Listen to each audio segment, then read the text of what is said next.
And over here. Start rolling. If you want your glasses, you can Put it back on? Yeah, if you want to. Whatever you want to do. And let me test real quick.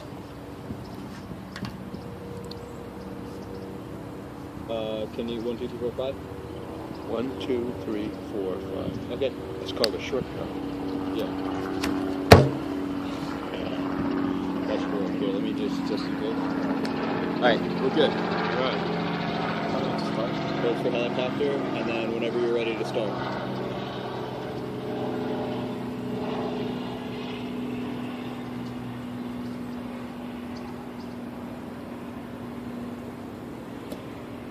Test.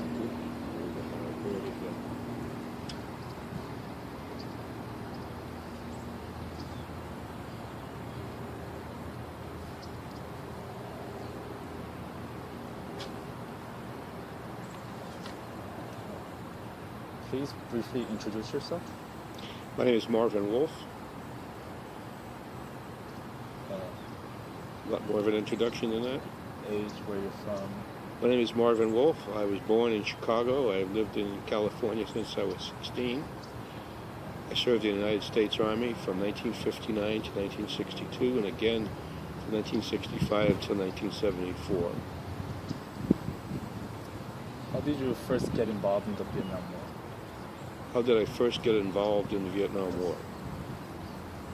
Late in 1964, I began to visualize myself a career as a photojournalist. I could sense that we were going to go to war in Vietnam. I lived in Long Beach at the time, Long Beach, California, which was the home port for a destroyer escort called the USS Maddox and the USS Turner Joy. Both of these vessels were involved in a Tonkin Gulf incident. And the sailors off those ships, the officers, drank in a club, not a club, but a saloon across the street from where I lived.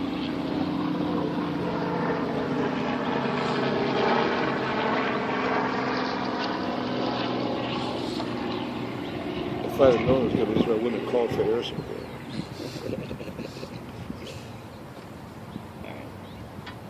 We're still good on that, and I'll just check this. You want to start over?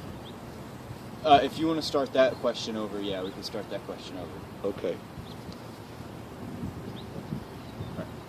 How did you first get involved in the Vietnam War? Well, I became aware that the war was an imminent possibility in 1964. Towards the end of the year, I decided that I was going to re-enlist in the Army as a way to get a start in a career as a photojournalist. I had a crazy idea, a suicidally naive idea, that I could re-enlist, find some open billet in the Army, and convince someone to put me in that billet as on-the-job training as a photojournalist. It didn't exactly work out that way, but I was able, nevertheless, to talk my way into a job as a combat photographer in the Public Information Office of the 1st Cavalry Division. The 1st Cavalry Division was the first American Army division to deploy to Vietnam in August of 1965. I was with the advance party. I was with the 2nd aircraft to land. We landed on a 900-foot stretch of packed red clay that had been built and abandoned by the French in 1954.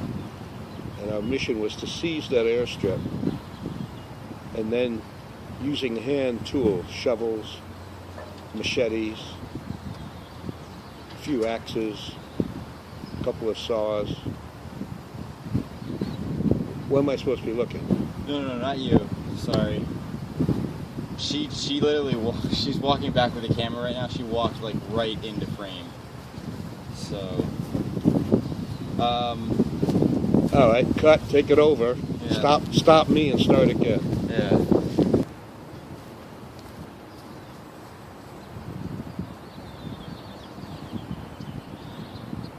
Okay, we're ready to go. Whenever.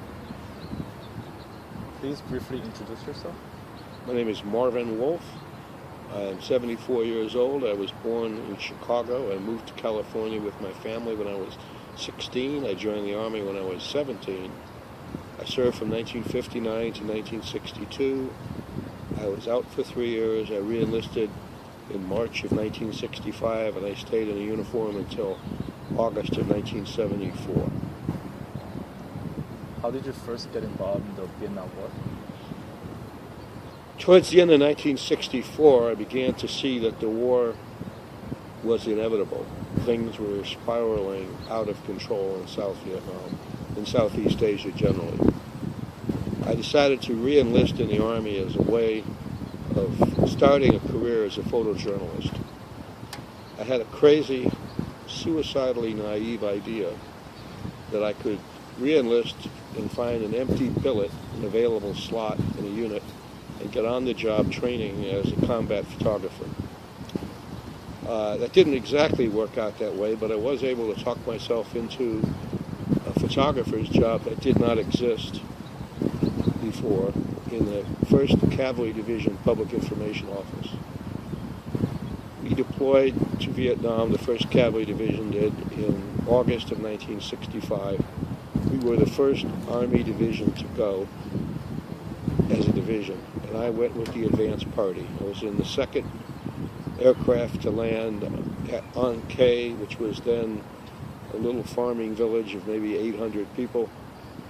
It was an 800-foot, 900-foot strip of packed red clay that had been built and abandoned by the French in 1954. That's what we landed on. We seized the airstrip, and for the next month we knocked down the jungle around the airstrip in order to make room for 437 helicopters which were at sea and en route. The 1st Cavalry Division, me among them, the advance party that is, which was 1,030 men exactly, built the world's largest helicopter landing place, landing strip, heliport.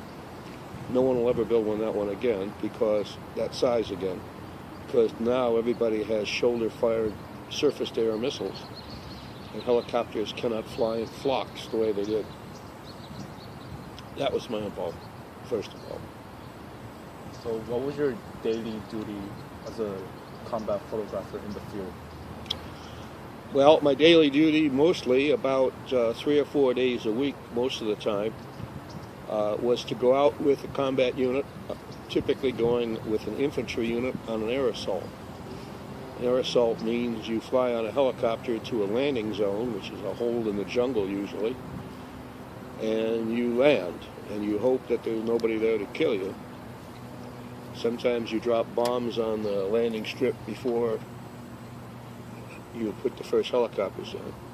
I would go in with the infantry, and I would walk with the infantry for anywhere from a few hours to a couple of days. I had the privilege of leaving whenever I could get out. We were resupplied by helicopters 2 or 3 times a day. Helicopters came to take our wounded and dead out. Whenever I felt that either A, I had enough film, or B, I was out of film, or C, that we weren't going to find anything, or D, that the people I was walking with were crazy or stupid, I would get the next chopper out. And that was most of my routine at that time. Later on, during my tour, as I became a more accomplished photographer and began to write news stories to go with my pictures, and sometimes without pictures, I spent more and more time in garrison. Towards the middle of my tour in May of 1966, I was promoted to sergeant, and I became the senior journalist in the section. By the time this section had grown from 7 enlisted men and 2 officers to 7 officers and about 35 enlisted men. And I had about 15 of those guys working for me as reporters and photographers and sound reporters, radio reporters. I also began to escort visiting newsmen and visiting VIPs. I escorted in the last week before I left Vietnam, I escorted John Steinbeck, the Nobel Prize winner, who was there reporting for Newsday, which is a newspaper in eastern Long Island. So can you tell us about the time you got wounded in the field? Yes, the time I got wounded in the field, I was walking through elephant grass, which was 6 to 10 feet high, very sharp blades. You have to kind of walk through like this so you don't get cut in the face. And I was with a rifle platoon, and I was near the middle of the platoon, and a mortar round landed behind us. When you're being mortared, if there is no cover, you have to run. Mortars travel like this. They're indirect fire weapons. So the time it takes the round to travel through the air depends on the range from the gun. And then on the other end, somebody is watching this, and then they have to make a change. They have to change the aiming point to adjust the fire. What this means is you have anywhere from 15 or 20 seconds to maybe as much as a minute between rounds. You can run faster than they can adjust if they're far enough away. So that's what you do. We ran, and we ran as hard as we could through this elephant grass. We were coming down a finger of a ridge. And as we got near the bottom of the ridge, there was a gully. So everybody sat down and slid down that on the bottom to the bottom of the ravine. When I got down there, somebody said I was bleeding. I didn't know I was bleeding. I took my shirt off, and I had been hit in the back, and then also in the back of this hand, right here, by 2 pieces of shrapnel. I never felt it hit me, but it hurt the next day. Can we, because the sirens and then that lady with the phone, can we hold for like a minute, and then can you redo that? That whole scene, sure. Just that last question, because I really, like, that's what, you know, like, we want to hear that, you know, the most out of a lot of, like, the other topics. Is So you want to redo that shot, that one subject? That one subject, just if you could answer that question again. It's just we have the sirens, and we have, like, this lady in the background with her phone, and it's like, the moment and the story deserves better than Okay. what we're doing. So, Okay. Okay. So, we'll just wait for, like 30 seconds. And then we'll... You're still rolling, all right? Oh, yeah, we're just holding. All right. Your turn. Okay, whenever you're ready to go. When this please stop. I can't hear it. Alright. So can you tell us the time you got wounded in the field? Yes. I was walking with a rifle platoon down a finger of a ridge through heavy elephant grass. Elephant grass is 6 to 8 feet high, very sharp edges. When you walk through it, you walk like this so your face doesn't get cut. When you run through it, you go like this so your face doesn't cut. And we came under mortar fire. A mortar round landed behind us. The thing about mortars are they're indirect fire weapons. And they have a high arc. Depending on the range, you have anywhere from 15 or 20 seconds to as much as a minute between rounds until they get the range.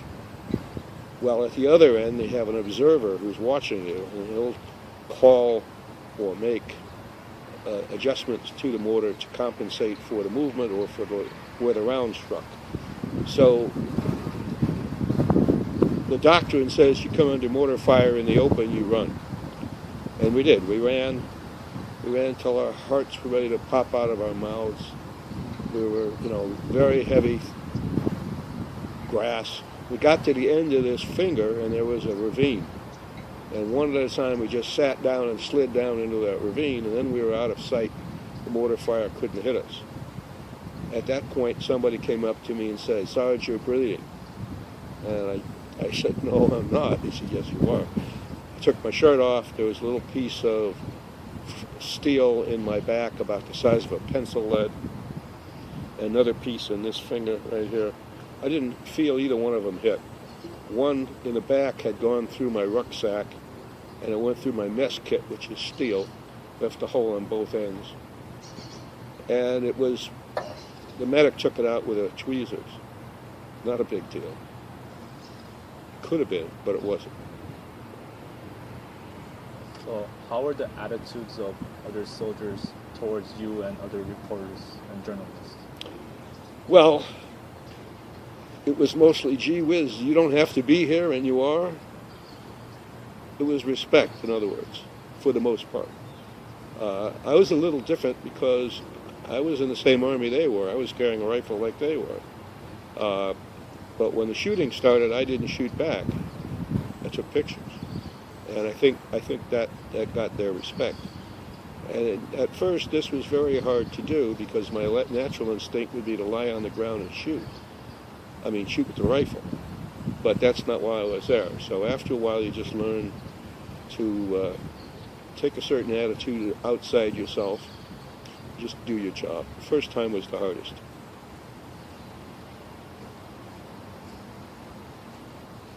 So when you arrived in Vietnam, what was your first impression and the impression on Vietnamese? My first impression of the Vietnamese was they were trying to kill me. When they went off the back of that C-130 onto An Khe, a round cracked over my head. Not that close, but close enough. That was my first impression. My second impression was this was a nation of farmers who didn't quite understand what the hell we were doing there. My third impression was a great many of them saw this as an opportunity to make a buck. And they were going to take it.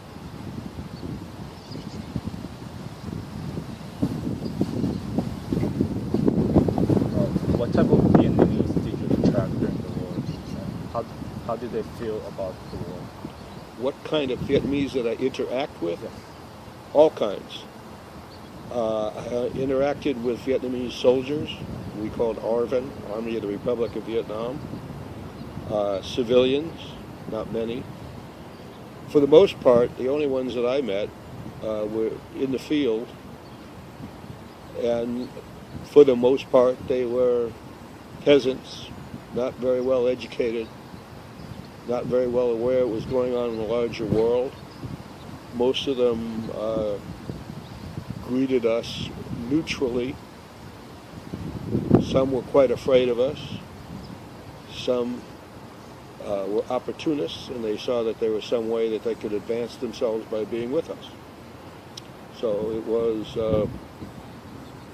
a mixture. I mean, at heart, they're just people, just like us. But they lived in a different part of the world and had a different worldview. Did you get a chance to ask how they felt about the war in general? Not then, I didn't. Many years later, I had the great good fortune to meet this guy, Win Cao Ki, who had been the Prime Minister of South Vietnam in 1965 when I arrived in Vietnam. I actually met him then, but he didn't remember me. I took his picture. I met him for 20 seconds. Anyway, his opinion colors my opinion. I spent about a year sitting down with him almost every day for a few hours, talking about his experiences in the war. And then I had to write the book in the first person. So I had to imagine how he might speak when I wrote this book. So my sense was he believed that Vietnam was one of the most corrupt countries in the world. It was his country. But he thought that if he could do nothing else during his time as Prime Minister, and this is his phrase, he would like to bring South Vietnam to a level of corruption that was internationally acceptable, acknowledging the fact that every government has corruption. But one of the things that first disturbed and then angered me was, on my very infrequent visits to Saigon, I would see hundreds, maybe thousands of military-age men, young men, riding around on Japanese motorbikes with nice haircuts, selling black market goods, women, drugs, whatever they could sell, whatever they could buy, get their hands on. And I wondered, why aren't these guys in uniform? And I wondered, why are we over here fighting their war when they're not? And later on, I found the reason was that they came from families that were affluent enough to pay some army commander, a South Vietnamese army commander, to pretend that to carry them on their rolls as present for duty when they won, and collect their pay for them, and collect their food and their uniforms and their weapons and sell them. So, what was your perspective about the U.S. intervention in the Vietnam War? Well, my perspective has changed over the years. At the time, I thought that was probably necessary. I was a subscriber to the domino theory, and I understood, perhaps correctly, but maybe not, that this was a proxy war between China and Russia's proxy, North Vietnam, more than it was a civil war. I think that was true, but what I didn't understand then... We're going to hold for like a minute until they're over time. Even I can hear that. Yeah. Was that ever a problem in the field? Was that ever a problem in the field? Helicopters, when you guys were like trying to like take film or something? We didn't do any sound. It was all silent film. Oh, okay. Yeah. All right, let me answer the question again. Initially, I subscribed to the domino theory, and I saw, probably correctly, but maybe not, that North Vietnam was a proxy for the Soviet Union and for China in this war. It was a war against a client state of the United States, South Vietnam. But of course, I came to see later on that it was much more than that, and it was also less than that. The more was, there was a very strong desire on the part of the Vietnamese to unify their country, just as there remains in Korea a strong desire on both sides of the demilitarized zone to unify the country. And historically, it was a unified country. Many of the Viet Cong, these were the homegrown communist sympathizers who fought first the South Vietnamese regime and then the Americans. Many of them were true patriots. They really believed in their cause. They believed in driving out any invader to make Vietnam a free and unified country. They are also committed communists. Many years later, after the war, I came to a realization. I may have mentioned that the Maddox and the Turner Joy were two historically significant warships, destroyer escorts, home-ported in Long Beach. And these ships were part of the encounter in the Gulf of Tonkin, upon which the Congress voted something called the Tonkin Gulf Resolution, which gave President Johnson war powers. It was the enabling legislation that led us to deploy an army, including me. One of the people that I used to have a beer with once in a while was the assistant engineering officer of the Turner Joy. Another one was the assistant gunnery officer of the Turner Joy.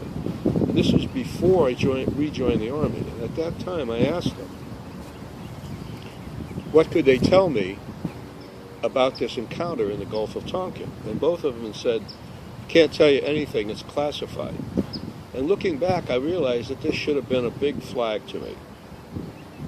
Either it happened or it didn't. And if it was classified, why was it classified? It was probably classified because it was not what it seemed. And come to find out years later that that's exactly right. And when the Pentagon Papers were released, I don't remember the year exactly, 72, I think. When the Pentagon Papers were released, it came out at that time that the Gulf of Tonkin resolution was based on a lie, that there were no confirmed torpedoes fired at those two destroyers by North Vietnamese patrol boats. There may have been on one occasion, but they certainly were not on the second. So now I think that the whole thing was a waste. What was your opinion about the tactic Agent Orange, and how did your job relate to that? Well, I had never heard of Agent Orange until I got back a few years later. I stayed in the Army until 1974, and when I got out, I began to read and hear about people claiming that Agent Orange had hurt them. And I did not know this until about 10 years ago. I went to a reunion of my little section, and we discovered that the Air Force had sprayed Agent Orange over the entire area that we were to kill the trees, to make it easier to knock them down.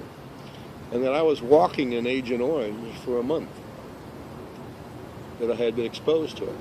I was also exposed to it in 1968 when I went into the Korean DMZ, where there was spray. But that's a different question. About 8 years ago, I was diagnosed with prostate cancer. I'm very fortunate that it's very slow-growing prostate cancer. I don't think it will kill me. I'll probably die with it, not from it. But every other man in my section, except the commander, who didn't go to the field very much, has come down with prostate cancer or some other Agent Orange-related cancer. How did you feel about being commissioned to second lieutenant directly from the ranks? How did I feel about being commissioned a second lieutenant from the ranks? I felt like I'd been struck by lightning, but in a good way. Actually, my chances of getting struck by lightning were much greater. About 875 people got struck by lightning in the United States that year, but only 60 of us made second lieutenant from the ranks. I was terrifically happy, overjoyed for about a month. Then I was out of Vietnam. I was in New York. I was at a cocktail party, actually no, a dinner party, which was hosted by my cousin, Jack Gelber, who was quite an important guy in the off-Broadway theater, off-Broadway. And I had never been in New York before, and when I got there, he invited me to come to this dinner, and I was introduced to him, by him, to his dinner guests, who were people I didn't know, as my cousin Marvin, the former Cub Scout, who was just returned from Vietnam, where he got a battlefield commission. And then I sat down next to a curly-haired man in his 40s. I was very hungry, and they brought the plate because I was late for the dinner, and I was about to spear potato, and this guy grabbed my hand, and he said, "Battlefield commission, huh? You must have bayoneted a few babies." I said, "No, I was a photographer." He said, "Well, then you must have burned down a few villages, right?" And he spun me around. We were sitting down. He spun me around. He jumped to his feet. I jumped to my feet. He said, "Why don't you fight somebody your own size?" Now, for the record, he was 3 inches taller and 40 inches heavier. But the minute he said that, two men grabbed him, shoved him into his overcoat, jammed his hat on his head, and he and his mortified wife were about out the door.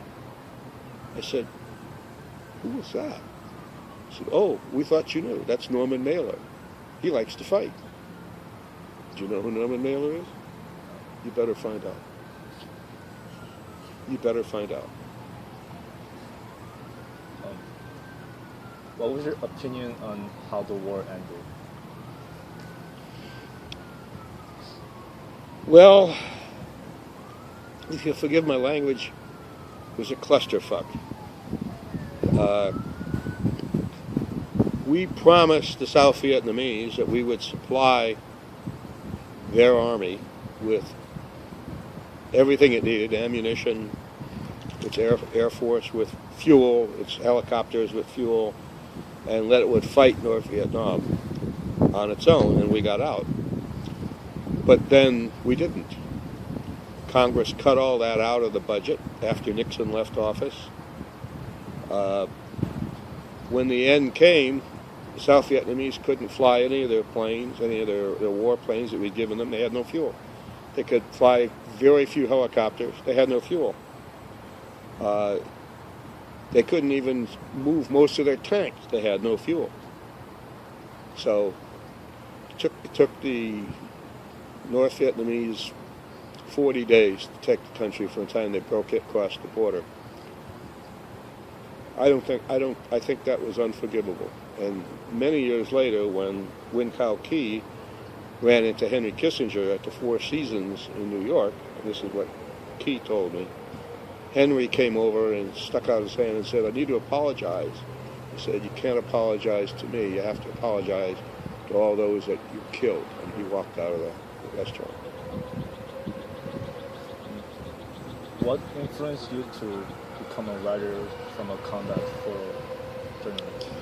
Well, I had learned a little about writing as a photographer in Vietnam. I had to write captions, and occasionally I was asked to write stories. And then one day, my boss told me that being just a photographer is a luxury they could no longer afford, and I had to learn to become a writer. So I had a couple of guys there who had worked on newspapers, and they helped me, and I became a rudimentary writer.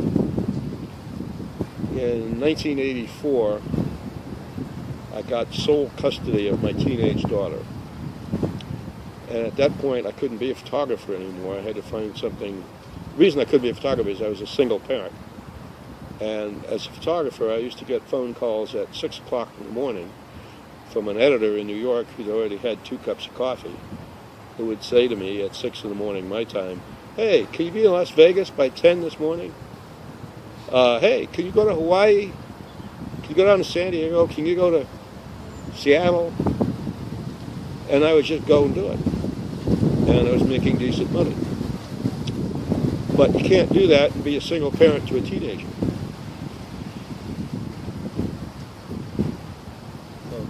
So I began to do more writing and less photography. And I didn't do any photography that required traveling. I had already written a book about Japan. So I decided to write another one, and another one, and another one. It's 17 books later, and I call myself a recovering photographer. As a writer, when you were helping Nguyen Cao Kai write his autobiography, Win Kao Ki. Win Cao Ki write his autobiography, how was the process and the experience working with such a figure? How was the process? How was the process of writing the autobiography, and how was the experience working with such a figure? Well, it was a great experience, and the process went like this. I would sit down with him for 3-4 hours at a time and guide his discussion through some previously agreed talking points. We had sort of sketched out an outline of how the book would go. Of course, when I started to write, I threw the outline out, but I had all the information. And then I would have the tapes transcribed,